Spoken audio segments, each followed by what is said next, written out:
Hey there, dreamers, and welcome back to Imagine with Royce. If you're new here, hello and welcome. My name is Royce. I'm a painter, sculptor, and a collector. Today, I kind of want to just do a love letter to that striving artist. I get asked a lot of times over on my Instagram or via email and messaging, hey, Royce, how did you get your job at Disney? Hey, Royce, how did you get into Imagineering? Hey, Royce, how did you become this and that?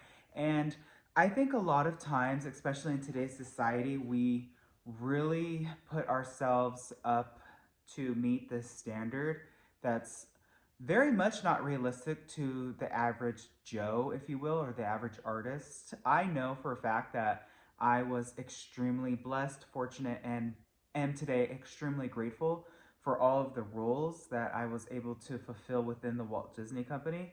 And a lot of people strive to fulfill those roles. And I'm not telling you in this video to stop chasing those dreams. I'm not telling you to, look elsewhere. All I want to do is just encourage you that if you're not where you want to be, that is okay. I think that we limit ourselves and we bracket success in one area instead of, wow, look what I have accomplished in all of these areas, and we choose to ignore that.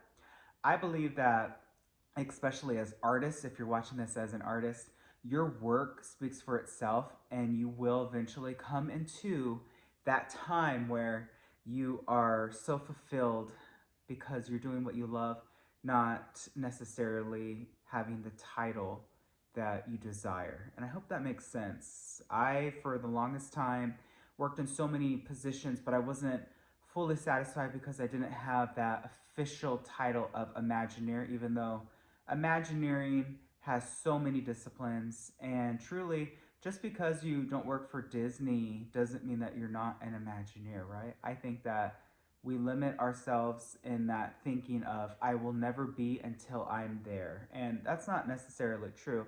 A lot of artists that have been Imagineers and that will be Imagineers have worked in so many different arenas of life and come from all walks of life, truly.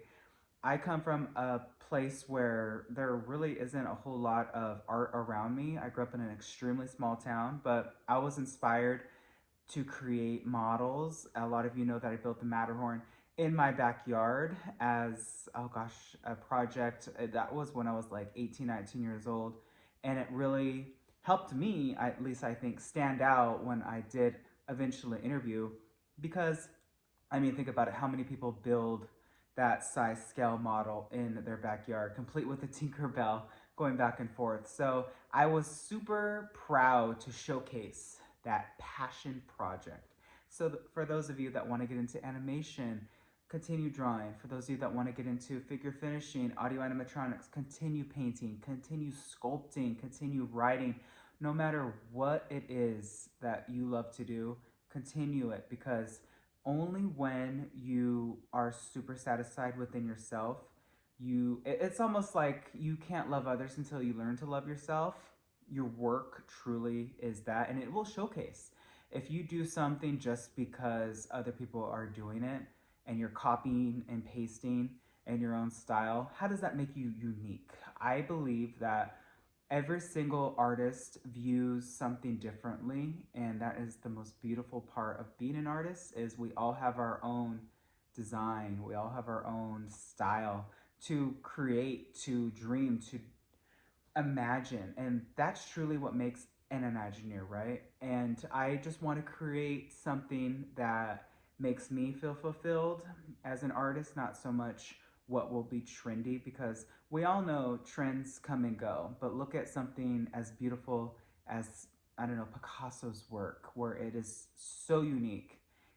I wouldn't say was on brand with the stylization of his day, or even something like the Mona Lisa, something that's timeless. Choose something that makes you happy, not what is trending on an algorithm, right? I also would like to say that if you're not there yet, that's okay. Every single job posting that is posted is destined for somebody to fulfill. And if that's not you and you apply for it, be happy for that person that got it, because your time will come and you'll apply for a job and somebody else will have applied for it and you'll get it. you want them to be happy for you. So be happy for that person. And just think to yourself and say to yourself, that wasn't meant for me. That was for someone else. And you know what? That's okay. I almost killed myself being so, I wouldn't say stressed, but I put a lot of pressure on myself because I would apply for positions. I watched Disney Careers site every single day, multiple times a day. So to conclude, I definitely would always encourage everybody to follow their dreams, chase them, because I've once heard that most people's dreams are in graveyards, and I know for sure that I did not want mine to end up there. So I was gonna do everything I could to fulfill it. And you know what? I'm still not done dreaming. I'm still not done imagining, and I hope that none of you are either. So for that artist that is truly not breaking that glass ceiling and getting to where they want to be, hang on tight. Your time will come, and I wish you the best of luck. If you're a writer, if you are a painter, if you're a sculptor, and especially if you're a dreamer. And I wish you all a wonderful day. I hope that you have this to think about next time you're feeling low or if you're feeling discouraged. And always remember not only to follow your dreams, but to chase them. Later, dreamers.